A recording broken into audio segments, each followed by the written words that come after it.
Hello everyone, how are you doing? This is MD Tech here with another quick tutorial.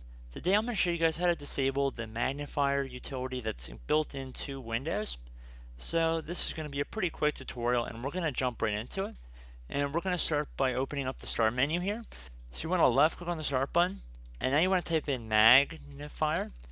Should say desktop app. So you want to right click on it. And then you want to left click on open file location.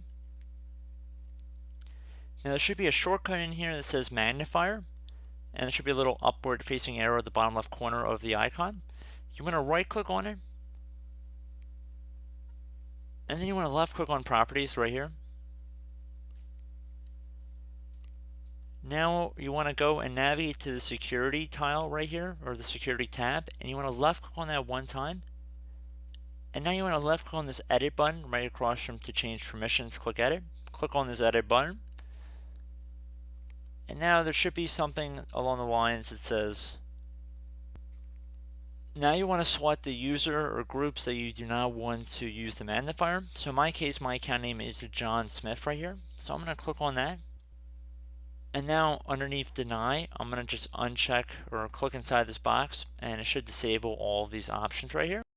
And then once you've done that, you can click on apply and OK. And you might get a Windows security pop-up. Click on yes and then OK. So now if I close out of the magnifier properties and I go to the start menu and type in magnifier and I try and open up the desktop app, you can see it will not let me open it up. So wouldn't you know? So that should be good, especially if you have any shortcut keys on your keyboard or any other keys that might accidentally activate the magnifier. This tutorial can be very useful for that kind of situation. So I do hope I was able to help you out. And as always, thank you for watching, and I will catch you in the next tutorial. Goodbye.